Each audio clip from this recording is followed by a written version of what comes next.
Welcome, friends, to episode 258 of Color of Magic, a Magic Gaming podcast where we talk about all types of issues that affect gamers at and away from their gaming tables and computers.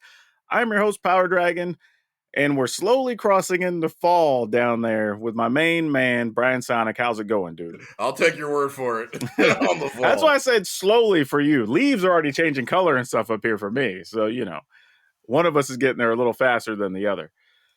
But man, this week's episode, we got a lot to talk about because we got Commander stuff with Wizards. We've got some crazy D&D stuff. There's video game stuff, lots of that to cover. I mean, it's been a week. It's been a week. So there's going to be a lot to cover here. Also, we didn't talk about this in the pre-show, but quick little shout out, man. We lost some greats this week. Yeah, we did. We found out that John Amos apparently had passed like a month ago, but his family was just now talking about it or something. Yeah, and that's going to be, oh my God, that's going to be court cases, I'm sure, because apparently, I guess the son cremated him and did all stuff. Apparently, most of his family found out he was dead the same time we did through the media. So that's crazy. Wild. So that's a thing. Dikembe Mutombo passed. For those you don't know, one of the best defensive NBA players ever. And just a damn good human. The guy did a lot of stuff outside of basketball. So there's that. And then Charlie Hustle, good old Pete Rose. He also passed. So I'm assuming at some point we finally decide to put him in the Hall of Fame. No, now that he's passed, I don't know. the gambling, I think he was in the verge of getting over that, but then rape allegations came out, and especially in current climate, I forgot about that. That's you true. don't get over that. That's true.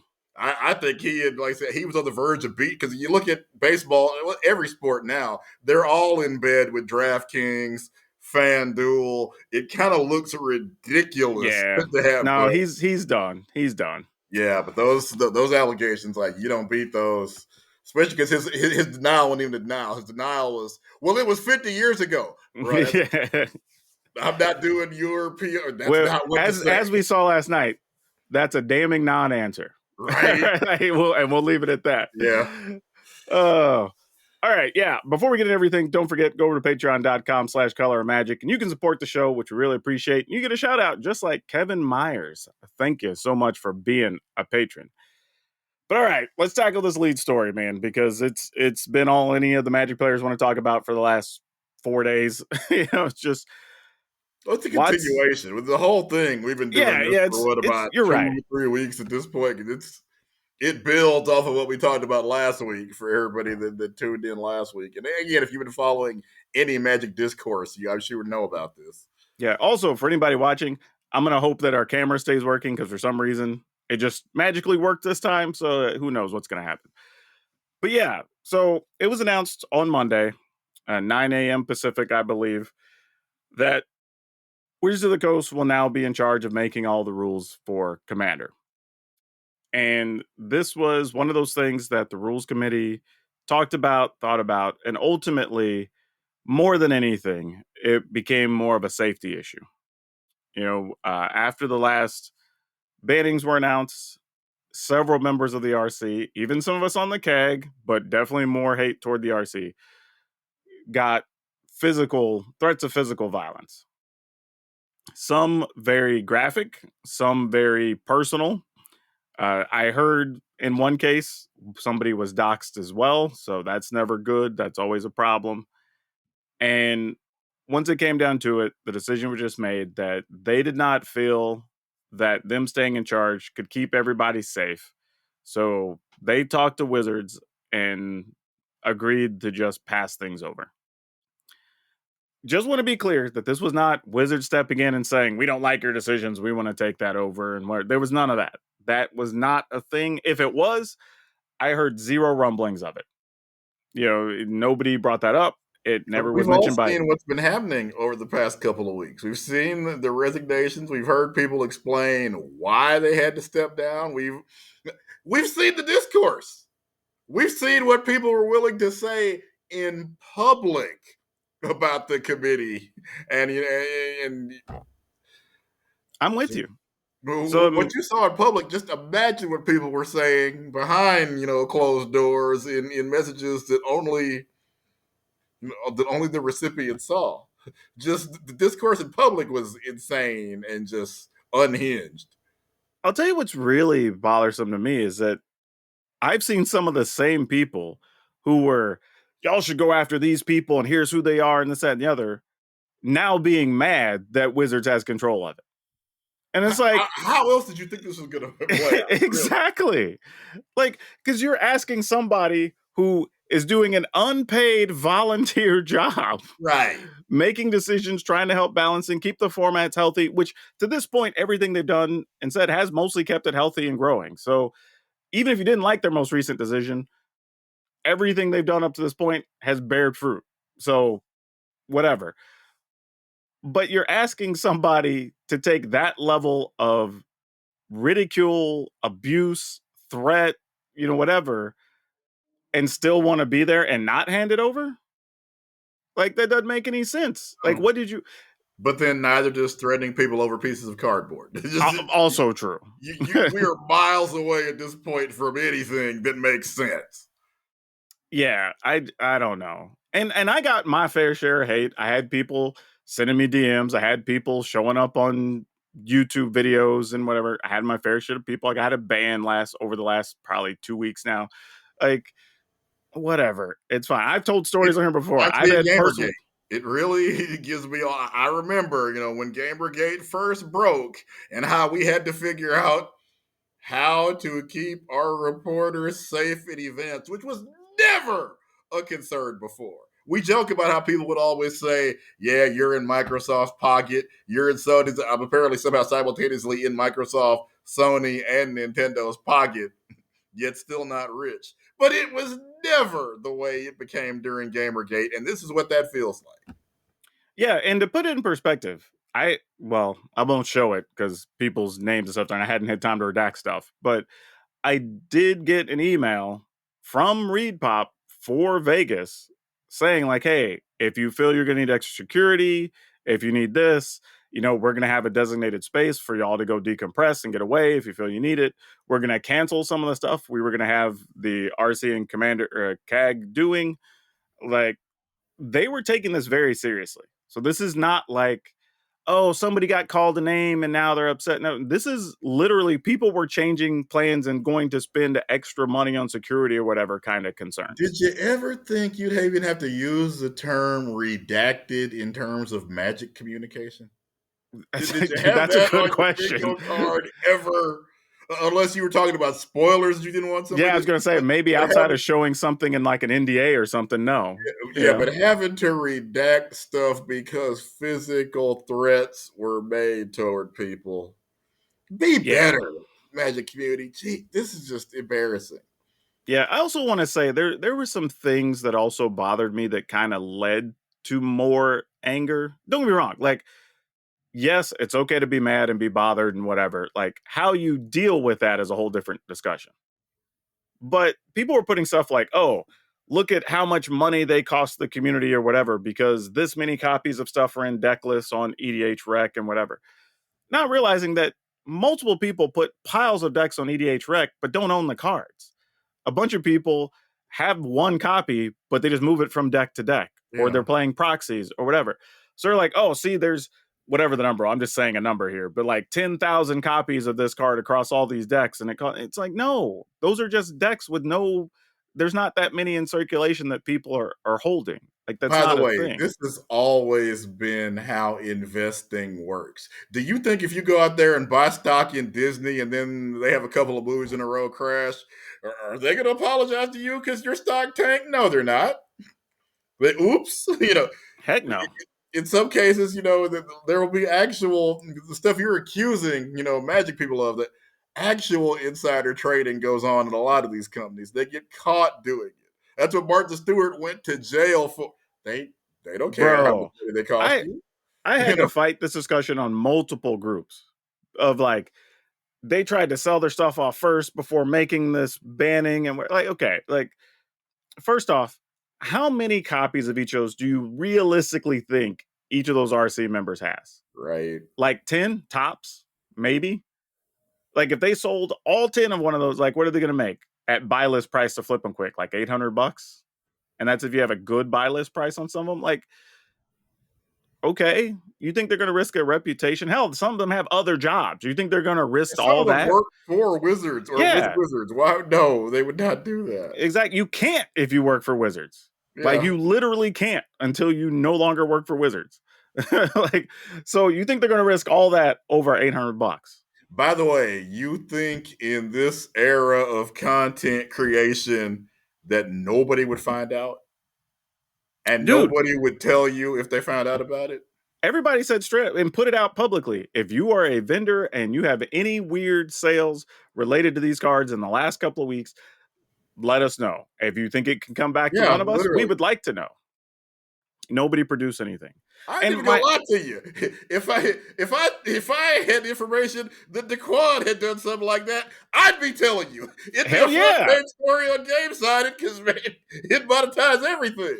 Shoot, you get a bunch of hits from it. If you were the canary in the coal mine, here we go, you know? That's why people, when they talk about how the media is corrupt, they say, okay, yeah, regardless of who I voted for, if I had a scandal that could take down a president, even the one I voted for, I Yeah, promise you I'd tell you.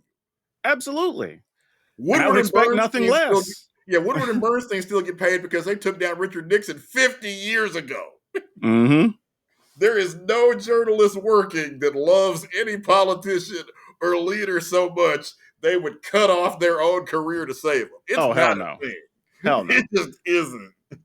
My issue though is you're casting dispersions at people who again gave up their time, sat through different meetings, went to different shows, went to places and talked to people about the format, whatever, did all this, and you have no proof of anything, right? That only leads to more hate against them for something they did not do. And I told people, if you even had a reasonable amount of smoke, cool, we can backtrack to the fire. But like, they don't even have that. And like, that's part of the problem. It was Yeah, all just you thing got after is just thing. talking out your butt, as they say. You just got a Yep. conspiracy theory, which we all have. It's just And hey, I say it on the show. I'm down for a good conspiracy theory, yeah, but but you show gotta us give who you gotta benefits. give me something that's believable though, that makes sense. And this just doesn't. There's just not enough value there. Now, if we were talking about reserve list cards that are hundreds and hundreds or thousands a piece, and knowing something's going to get banned, unbanned, whatever, and you have your concern. Okay, at least there's enough money there that we can have a real conversation. But hell, I've got stacks, literally a dual land sitting here on my desk. If I wanted money, I would just dump these. Right? I'm not worried about a random jeweled lotus sitting in my box across the room. Like, but all that being said, it's like they made the move that they had to make under the Yeah, circumstances. And ultimately, I'm going to be real. It's something that had been, I won't say really discussed, but at least brought up, you yeah, know, over the years.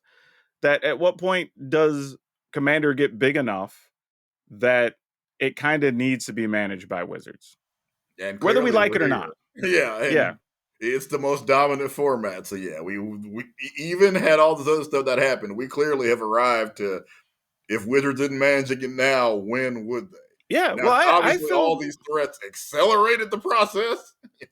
but I also feel like with many things, it's hard to have a small group, especially unpaid, unregulated, whatever, Right. managing a large thing. Like, hell, ask anybody who's managed any type of Facebook group or whatever that gets to be over a few thousand people. Yeah. It already starts to become a bit of a mess and untenable. And every time you don't approve somebody's message, now somebody's mad. And now people are taking shots at the admins and whatever. Like, how do you think it is when you're making a decision that affects, at this point, a few million people? Right? Like, at some point, it kind of just makes sense to go, all right, let's just put it back on Wizards. Mm. And now they did Things say, went in a way, that just nobody could have, I think, ever envisioned that Commander would become as big as it has become. sure. I mean, it's a for real stable format that needs to be considered and talked about on the regular. And it started out made sense to have that smaller group because it was kind of casual developing a thing. Even when it got to maybe a million people playing it, all right, cool. But once it becomes a regular part of the culture for the game, it becomes harder to regulate, I think. Also, it started out casual. Then people started Mm-hmm. playing competitive Commander. Now introduces a whole other set of issues. So it just it as all games do, it changed, it evolved, it grew in ways that even the creators could have never possibly envisioned. Oh, definitely not. Definitely not. And I will say they did mention that they want to keep working with people in the community, possibly some of the RC and the CAG. I have talked to somebody at Wizards already about it. I am not confirmed to be part of any future groups, just feedback and whatever. So they have at least opened those doors to some conversations. At this point, I wouldn't blame anybody who would say, as the saying goes, if chosen, I will not run. If elected, I will Oh, not sure. serve. That might be the case for some people, and I would totally understand. Nobody could blame them. Yeah. Somebody So, said on social media, "Do you know how trash a community you have to be for Shivam to be done with you?" oh yeah. It's bad, I mean, dude, hey, my boy Shivam was getting attacked while he's on vacation with family. right? Like for real. Like, come on, man. Like, That give is, the I dude a guess it's break. the definition of how trash you have to be for Shiva. One of the nicest people that any of us have dealt with on our magic journey. And he, just like me, had nothing to do with the final decision. Hell, Right. to be fair, we didn't even know about the decision until, depending on when you saw the message that was sent around, sometime between 36 and 48 hours before it went live. So we couldn't even have done anything with the information if we wanted to. Right. And then I saw that Ben over at Star City was catching strays when he literally posted their stats of like, here are the bigger orders we've had with these and without these. This is what our price was before. This is what our price leading up to it. And they even put a thing out saying if you bought one of these in the last 2 weeks, we will still refund you credit or whatever and take care of you. Like, why What would more they can have you done do? that? Why would they have done it if their game plan was just to refund them? Exactly. Right? That's just stupid. Because as the So it's just, Ferengi say, a rule of acquisition number one is once you have their money, you never give it back. yeah, If you were exactly. trying to cheat people, you wouldn't have done any of that. But it's like seeing all these allegations that go around. And it's like, what are y'all basing this on? Like, even especially from people who have a positive track record. Like, that's the other thing. It's not Yeah, like you're calling somebody out just people that have gonna been shady. they're like they're just gonna do whole pro wrestling. We're gonna just I've been good this whole Yeah, time. exactly. I've Like been the building swerve. up Commander just so I could super kick it through a plate glass window on this day. Sure, okay. It just makes no sense, man. It really, really doesn't. And that's kind of what leads to all this mess. And it's like we're on the path we're on now. And here's And I want to point out another thing. Some of this only feels this way to people that are new because I told people, remember back when Jace the Mind Sculptor got banned? It was by far in Call Blade the biggest deck by a long shot, most played deck. I believe it topped out at like $150 while it was standard legal. And then that got banned, and people did the same thing. It was just instead of being the RC, they were going after the different websites and stuff, saying, "Oh, I'm sure Wizards talked to them ahead of time and they knew," and blah blah. It's like again, nobody had any proof, didn't have anything to base anything on. Nobody's buy lists were weird. It was just like people just want to have something to be mad at, even without proof.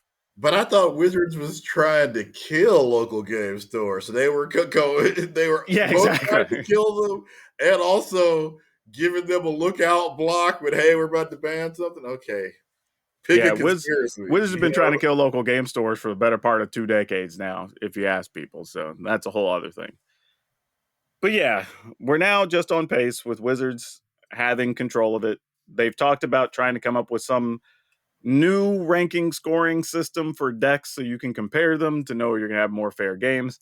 I think it's an admirable idea. I don't like that concept anyway, no matter how you shape it. I don't care if it's Wizards doing it, the RC doing it, whatever. None of these numbering systems, none of these charts, none of them ever work out because it's all going to be biased on some level anyway. And Or again, just as somebody that looks at it from the outside, man, why would you want to jump into that game or that format if this is the first experience you see people have with it? You wouldn't. yeah, also true. I think ultimately, whatever Wizard comes up with, all people are going to do is try to min max their deck within a certain level, playing certain cards or not playing certain cards. It's gamers going to game. That's just the way it is. So I'm sure it'll be something we'll be talking about for a long time. But yeah, I can't really be surprised that this is where we ended up. I think, and I'm with you. I think ultimately it probably was going to end up this way anyway. It just sucks that the circumstances of which it had to happen. Yeah, I don't know if anybody while you might have predicted this eventual outcome, predicting that this is the way we got there, I don't know. And for everybody that hated whatever rulings were made before, when Wizards does something you don't like, and look at it, Wizards will at some point do something you don't like. They're good for that, and you'll have nobody to blame but yourself if you were one of the ones that was cutting up like this. Yep.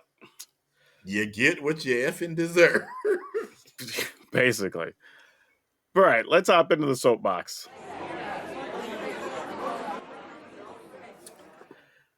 So we got some more D&D news here from Wizards of the Coast, and this is actually pretty impressive.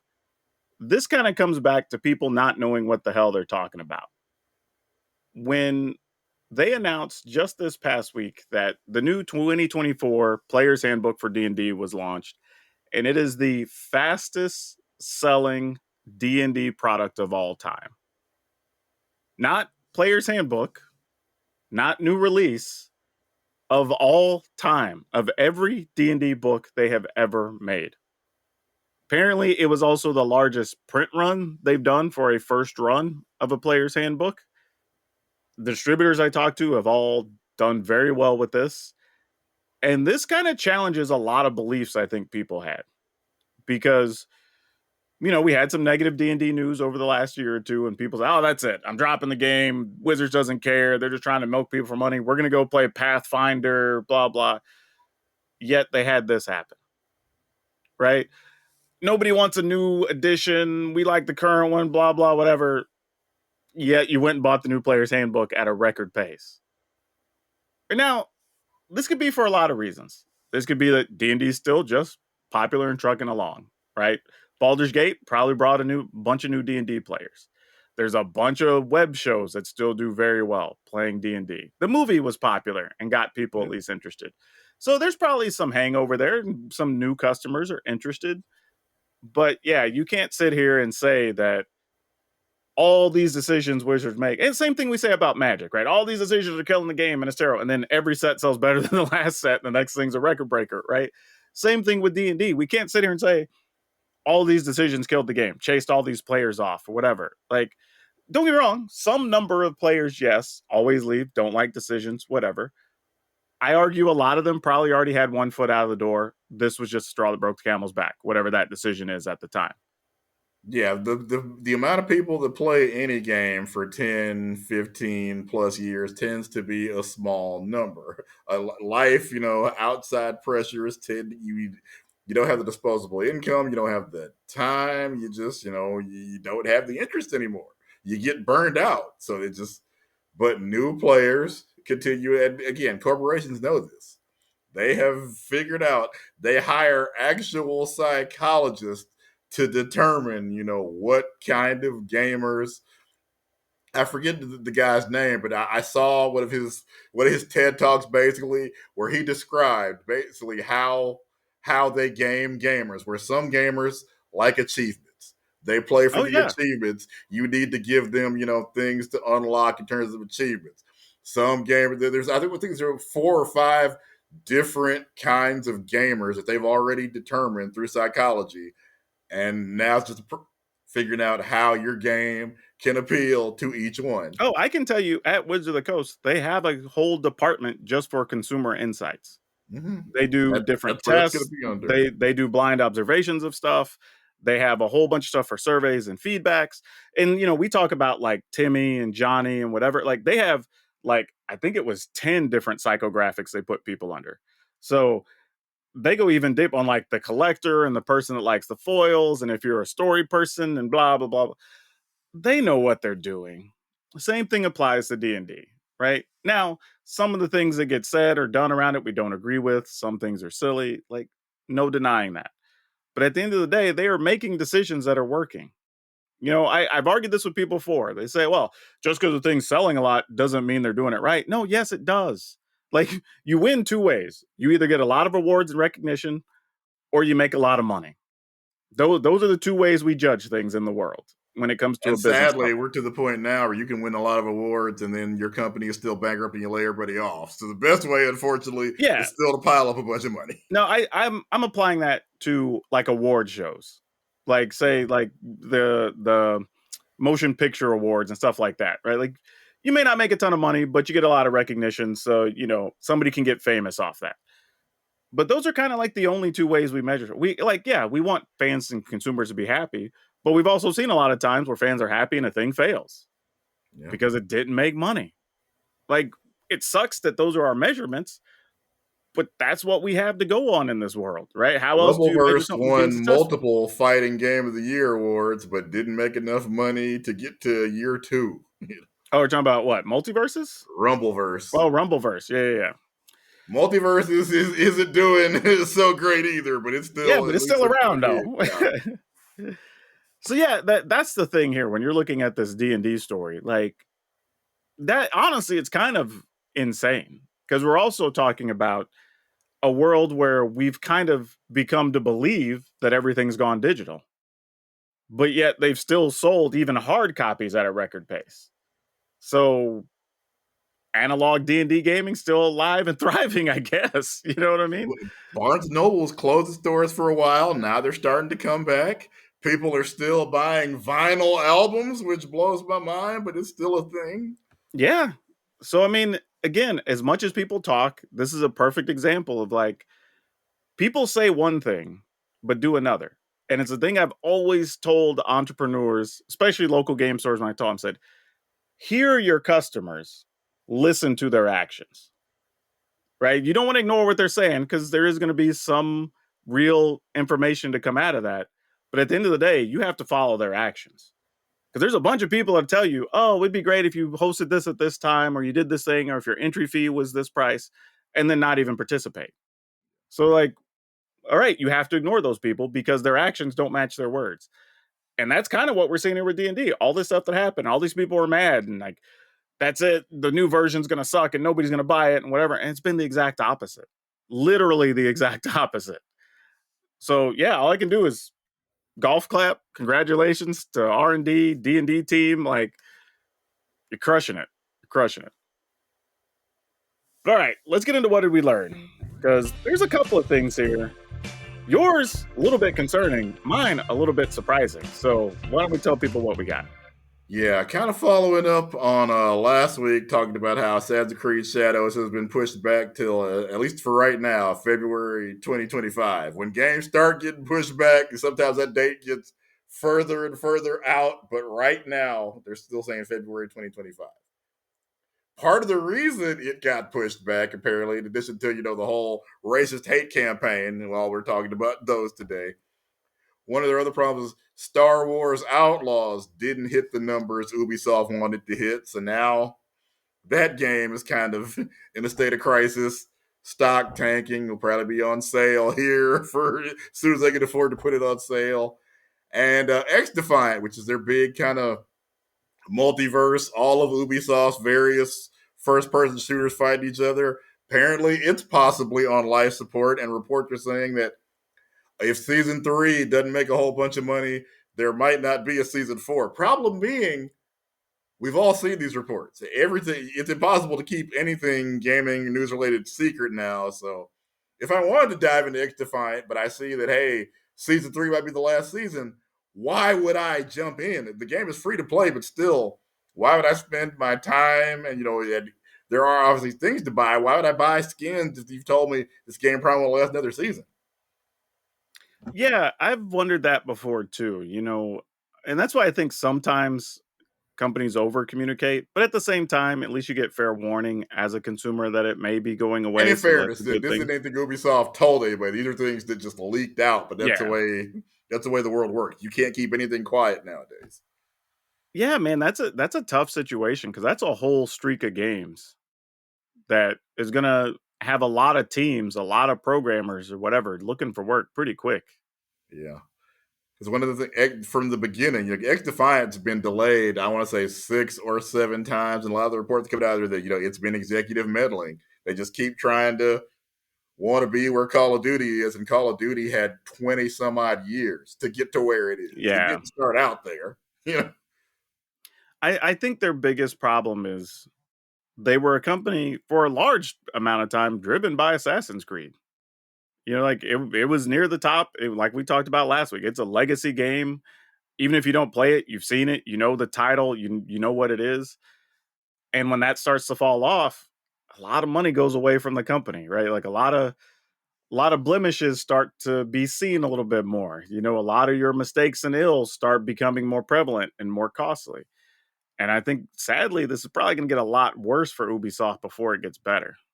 Yeah, because you felt like the Star Wars game, especially, this is what people have been wanting, Grand Theft Star Wars. And the reviews actually have been pretty good, but for whatever reason, and possibly one of the reasons is, that we do have a main protagonist who is a Latina.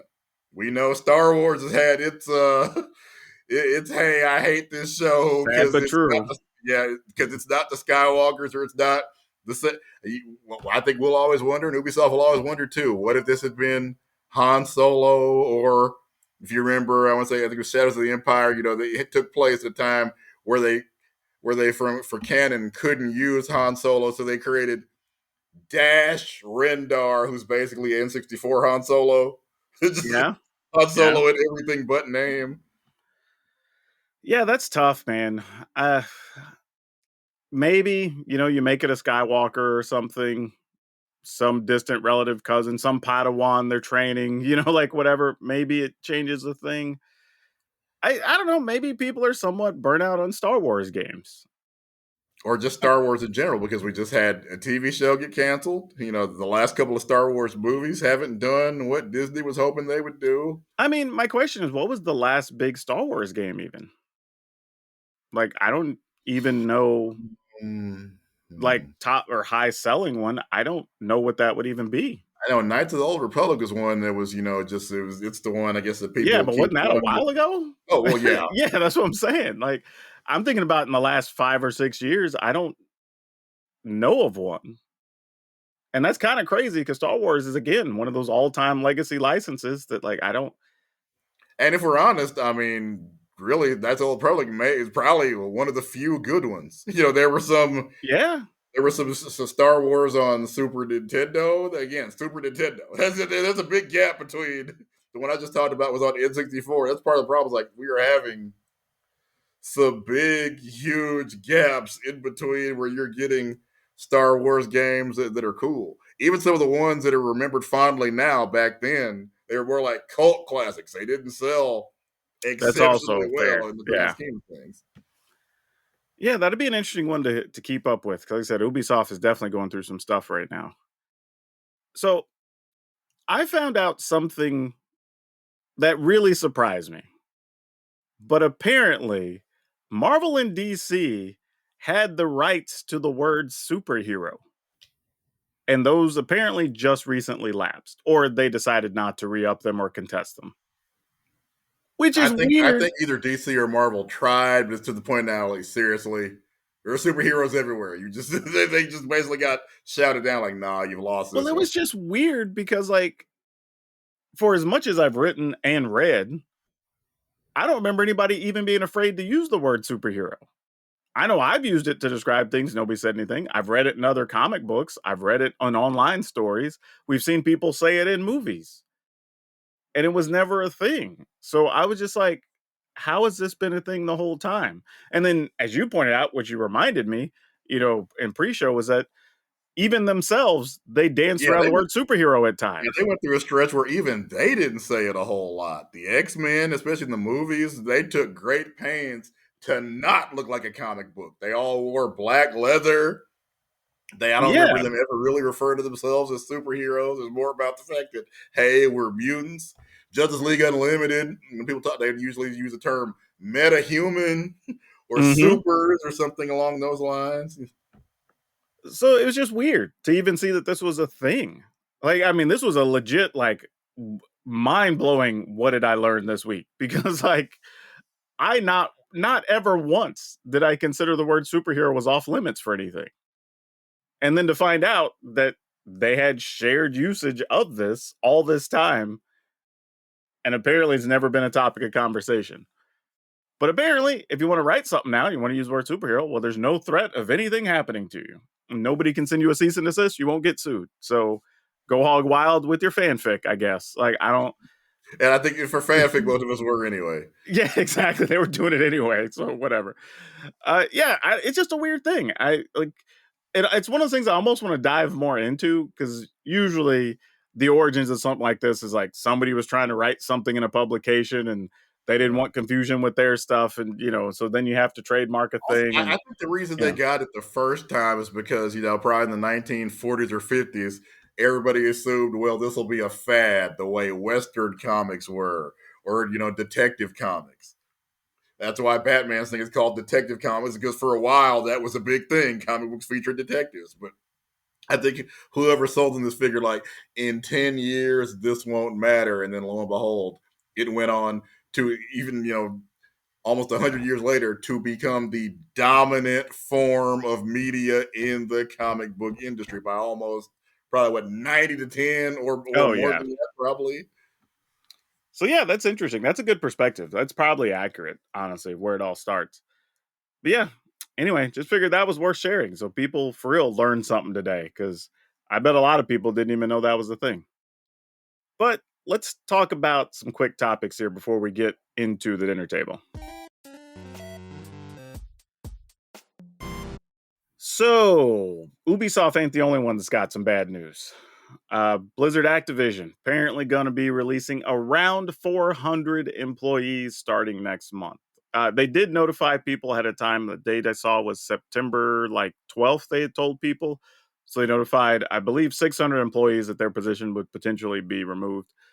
And this is all part of a greater thing, apparently, for Microsoft having to reduce their workforce by 3%, which, by the way, 3% in Microsoft is 600, and I believe the number was 25 people. That tells you how big Microsoft is. That 3% is more than what most offices have that you work in.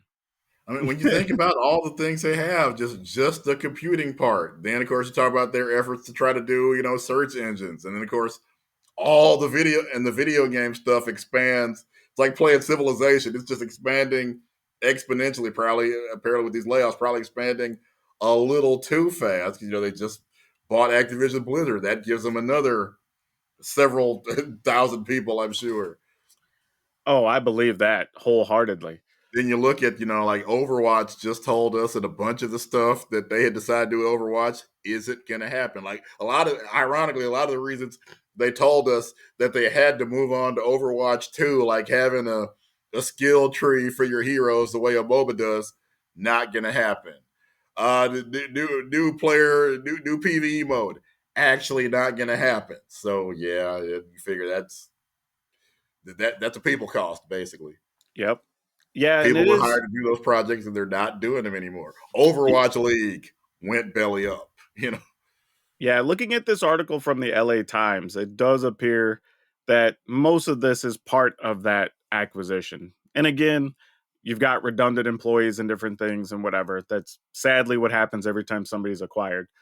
But it looks like the number is actually 650 people is the 3% of their global thing. And these jobs that are going to be released in next month are actually mostly California based. So it looks like Santa Monica, Irvine, and there's another little town that was, I say little town, another town that was quoted that they will have some release the following month. So sadly, between now and Christmas, there's going to be a whole bunch of employees from Blizzard no longer Yeah, with the company. the But absolute worst time of the year for that to happen too. yeah, and sadly, we kind of knew that. Every time you hear about a big buyout or any type of merger between two really big companies, you're going to have a ton of redundant positions. And then you have the other thing of like the bigger new company doesn't have the same vision. So if you were on a certain project or a team working on a thing and they don't think it's worth it anymore, that whole team goes away. Like it's always a tough thing. I mean, hell, we even saw it with TKO Holdings when they bought WWE, right? There were some people in the offices in Connecticut that got released because they're like, well, we don't need all these multiple PR people, and we don't need all, So Yeah. that's been a thing ongoing, A and bunch of wrestlers just got let go. yeah, and again, you have different storylines, different directions. Certain people want certain things, or it doesn't go with the flow of the new branding or whatever. People end up losing jobs, and it sucks because it's not any fault of the employees. You didn't No. have anything to do with the decisions at the top. This is just a thing that happens, and we've seen a lot of acquisition across the video game industry in the last few years, which is probably why a lot of these jobs have gone away, unfortunately. I mean, wish it was better news, but it's kind of just what we saw coming. It's just when was it going to drop, and now it's dropping. But there was another interesting story, and this was one that I came across earlier today, actually. And it's from the Epic CEO. He talked about how he feels the game industry is going into a big generational shift. Talking about how many games have such large budgets but still fail. Kind of like what we're talking about with Star Wars and some of these others. Yeah. That they have these huge teams, you're dedicating all this money, and then it comes out and you get half the sales you're expecting to get. But then he points out a bunch of other games that don't have as big of a budget, or they are top of the market, and a lot of them happen to be multiplayer games. And he said even, the more people you can play in a game, the better these days, like increases your odds. And I don't know how right he is, but there is some truth to that because it seems like the top of the market teams seems to be dominated by multiplayer games these days, which is wild because I feel like we could rewind even like 15 years ago and almost everything was about being a first perspective, first person shooter, first person RPG, whatever. That's kind of what everything was. Your BioShocks of the world, whatever. That Yeah. was like everything. And now I guess the more I think about it, it's like, yeah, most of the ones that are struggling kind of fall into that category. But I mean, you're more kind of in tune with video games. With obviously you do a lot of writing for it, or whatever. So I don't know. How do you feel about this? Because this is something I'd I never really think thought about till I read this. we're seeing a lot of multiplayer games die too. Though XDefiant is probably going to die in a season, and it's Mhm. it's I would at least with 6-7 people per team. So it just I think a lot there's just a glut of games right now. You really have to do something exceptional and original, and then even some cases when you do that, you still don't. Rumbleverse is one that did won multiple fighting game of the year awards. Multiverses is multiplayer and is kind of struggling right now. It's just at the end of the day, you have to really be so good you can make people stop playing Call of Duty, Madden, or whatever their favorite game is. And that the list of games that can do that sadly is getting shorter and shorter. Because if Yeah, you don't come out like that, people just keep playing the thing they were playing before. we've talked about that a couple of times on our show where the number of good games a year seems to be at an all-time high, especially over the last 4 or 5 years, going back to just before pre-pandemic. And that alone seems like it makes it hard to even get into the market, Yeah. right? And if you're like, I think multiverses kind of makes the most sense to me, right? If you already own all the licenses, you don't have to make a crazy complicated game with a huge budget. It's just something fun. You're using all your own characters. You have a huge library of things you can keep adding to it. That makes sense for me, but when you're talking about, okay, we want to make this video game, but we're going to have to spend $100 million or whatever, to make it. Is it even worth it to take the risk on that big of a number anymore on video games? And a lot of people are saying, unfortunately, no. Yeah, because I'm trying to think, even over the last year, like, well, hell, they pushed Spider-Man back. I think the next Spider-Man game. So, like, Baldur's Gate, I guess, like Baldur's Gate 3, and they kind of went overboard, I got really. I got the top 10 here, and obviously college football 25 came out in July, at the end of July, and is already the best selling game of the year. And at this point, I don't even know if it's going to get surpassed. Yeah, probably not. I mean, at this late in the game, I can't imagine what would overtake it. Helldivers 2, yeah. multiplayer, Call of Duty. So yeah, almost all. Dragon's Dogma, I believe, is primarily multi or single player. There may be a multiplayer component, but I think it's primarily a single player RPG. Yeah. Number 5 is the EA Sports MVP bundle, which is if you buy Madden and college football at the same time, you get a discount. So college football is technically the number 1 and number 5 best-selling game of the year. People, I guess the lesson is, don't make your game for 11 years, then bring it back, and you'll sell a bunch of copies. Yeah, because I'm going back and looking through a lot of stuff. I think, Elden Ring is the one that kind of breaks that a little bit. And Yeah, even but it there's has, I guess, kind of multiplayer components where you can show other people how not to go this way, but it's primarily single player. yeah. So maybe there is something to that. Like just generationally. Though maybe this is true because there's been a lot of conversation I get into with people our age and younger that are prioritizing experiences more than things. And maybe that kind of is somewhat also applies to video games. Of like, I don't just want to play a game, I want to be able to enjoy it with my friends or whatever. And because, I even think about that with board games that I buy now. Like, how many times are we going to play Definitely. it? Can we play it with 6 or 8 people? Is this a good party game? Right. Like, even when I'm going about buying board games, I think about that. So maybe subconsciously, I've been doing it with video games too, because even now, the only video game I've planned to try to buy next year that I've seen is probably Civilization 7, but I'm already making plans to specifically play it with other people when I buy it. So I don't know, maybe I'm guilty too. And we talked It's about this with card games. It's to the point now where even if you don't have the multiplayer component, you got to have a huge license. Because, like, okay, Final Mhm. Fantasy VII is single player, but it's Final freaking Fantasy. It was always, and it's a remake of the most famous Final Fantasy ever. So it was always going to do a huge number.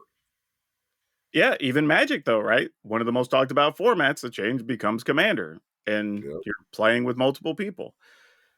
So yeah, I don't know. It's Number it's an 11 is interesting. Hogwarts, and it's single player, but again, it's a huge license. Yeah, And it's the first decent Harry Potter game ever. So I guess it was always going to do a huge number. yeah, and I think also this is also a good example because I think you can look at some metrics like on Metacritic, and you'll see some games get really highly rated, but they're not necessarily the best sellers of the year. And I think that's kind of it too. Of just like, okay, cool. People said this is what they want, but they didn't talk with their dollars. Yeah, and it's also tough because you look at your studio and say, y'all did everything we needed to do, but it wasn't good enough to get people to pull money out of their wallets. And like we talked about, the science being done on, especially the games that have an ultimate team component, they know how to. I mean, it's as somebody who it literally is my full time job to do this, it becomes impossible to keep up. Yeah, I got to decide, pick and choose. Like, okay, am I going to level my college football game? Am I going to level that? Because there is just no way to do them all. And But I say somebody that does this for a living, and even I can't figure out how to play all these games and level all these things. So I it's will anybody say that, that's one of the reasons that when I looked back at Baldur's Gate, months later, it was even more impressive because they have virtually no DLC. yeah. They have like one thing, and I think it's like maybe a $10 package of stuff you can download or whatever that's offered to you at the beginning of the game, and that's kind of all that exists. Everything else has basically been free downloads and updates. You know, so that's kind of like the outlier at this point. Anything else with a big budget that wants to keep going kind of has to have some level of DLC these days, which of course people hate, which I understand, rightfully. But I mean, you're talking about these huge budget games. If they can't do that, how many more do you get? It's kind of the other side of it. I mean, hell, all the free to play games already mastered that, right? It's about the DLC. That's how they make their money. There's new card releases. Hell, I think I said it before. I don't even play League of Legends anymore. But a few years back, I went and logged in just because there was a sweet outfit for Sivir that I'm like, Right. well, in case I do, I'm gonna go and give them their $4.99 Exactly. and then bounce. I literally downloaded an update just to get in, give them their $5. That was it. In case I get back in, I wanted the sweet outfit. I had no plans to play Fortnite because, again, trying to level up all these various, teams for Madden and college football, I couldn't. But then I saw this season was Marvel thing. Like, wait, I get Captain America's shield. Damn it, let me at least play long enough to Yep. get Captain America's shield because it's just fun. The thing is basically auto aim. Somebody did a video that I saw where they're standing, their opponent is below them down a hallway, and they're literally just standing there pushing the button, going ping, ping, and of course the cap shield. So wherever you throw it, it comes right back to you, defying any known law of physics. Of course. It's just fun. But again, you look at Fortnite and, the Epic CEO he was talking about, Fortnite, I believe last year, years after their release, still hit their peak of concurrent players at like, what was it, 110, some big old number of millions or something. Like, it's just a pile of players, right? Like, it makes sense. Listen, You it has know? become the game from Ready Player One where everything is in it. Yeah. Captain America's in it. Dragon Ball. It's become the game where you can kill Goku with Captain America's shield while Hatsune Miku is in the background dabbing. I mean, that's the Yeah, game it is exactly. now. Yeah, they said their all-time peak is 110 million active users That's over the insane. last holiday season. That's larger than the population of most countries on this planet. Yeah. So I mean, I get why his perspective says that, and right now he's not terribly wrong. So just some food for thought on kind of the direction the game industry's going. But all right, let's wrap stuff up with the dinner table here. Because I thought this is a pretty interesting question. Because I think at different points in our life, we both grew up with people telling us, like, quit wasting time on those games. So the question would be, what's the best way to approach conversations with people that look down on gaming or think gaming is useless or pointless? And I was like, man, that is a good one. Because I think part of it, like, I guess it depends on who you're talking to, right? Yeah. There's some people who care about how much you're spending on it. And in those regards, you can point to, if you play video games, or there's these esports tournaments, and there's this thing, and there's these championships at conventions, and maybe you play card games, there's these pro tours and grand prix and whatever. But also, if it's a matter of, not the money, then you say, okay, well, this is how I socialize, right? Would you rather me be out doing stuff that's risky, or hanging out with a bunch of nerds at the nerd shop this week?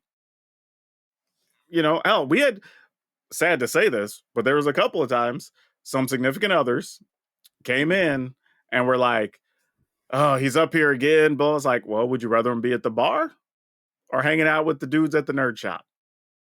Right? Or And a bar, we a strip club is also an yeah, option if you're in a major city. yeah. But when you put it like that, they kind of go, maybe you're right." Right? Because, like, what are you gonna do? What trouble are you gonna get into hanging out with the nerds at the nerd store? You know what I mean? Like, that only goes so far. But for a lot of people, you could say, hey, this is how I network, right? This is where my friends come from. There's Yeah. many people who have gotten jobs because of their friend network they've made at game stores. It's your excuse to travel if you're doing tournaments and stuff. I think there's a lot of ways. I think you have to just make it about the things around the game even more than just the game. Because I think it's easy for people to go, oh, they're stupid pieces of cardboard or books with stupid art or whatever. You wasting all that time painting those little figurines or whatever they want to call them, right? But ultimately, I think it's about, and I don't know about you, maybe I have a completely different approach, but I think it's about the things around the game more than just To the game. me, unless you're trying to explain it to a spouse or a parent or somebody that needs to know, that you don't even have to have the conversation. Like, what I do with my time and my money is absolutely my business. Because at the end of the day, it's like politics or religion. Whose mind are you going to change? Nobody. Somebody that thinks Call of Duty is a waste of time at 10 a.m. will still think that same thing at 10 p.m. There is nothing you can say to change their mind. It's already been made up. You're not Yet this wrong. yet this same person, may spend thousands of bucks a year going fishing and never catching anything. I'm not talking people that are good. I'm Yep. talking people Yep. that they go on fishing trips and catch perhaps one fish. or go on the hunting trips and don't hit one animal. Oh, So see, you know, you know, those people say they're going out fishing. What they're really doing is going out to find their peace. That's what they're going out. They don't even yeah, care if they they're catch a going out fish. drinking in many cases, Oh or man, they're going to the strip club. You yeah, know? that might be true too. No, I would say too.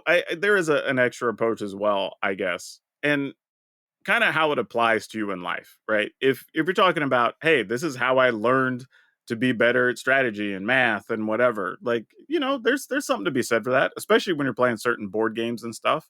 I think that's real. And if you're talking to an educator or something, they can respect that.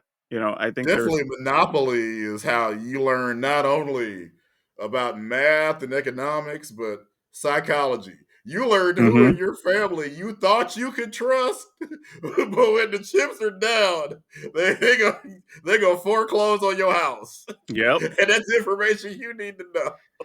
So yeah, I think there's different ways. You just have to figure out like who you're talking to on how you need to approach the conversation. I don't think there's just like, hey, this is the script you want to give somebody, because there's different aspects that matter to different people. Yeah, and I think that's something you kind of have to keep in mind. But with that said, Brian, once you're where they can find you on the social media machines. All right, I am Brian Sonic on Twitter, YouTube. You can read my writing over at GameSighted. And you can find me everywhere at PowrDragn, PowrDragn. And if you're not following me on YouTube, you should, because we've had all kinds of stuff up this past week with hot takes, reviews of things, and tons of Dustmorn stuff. And the train ain't stopping anytime soon.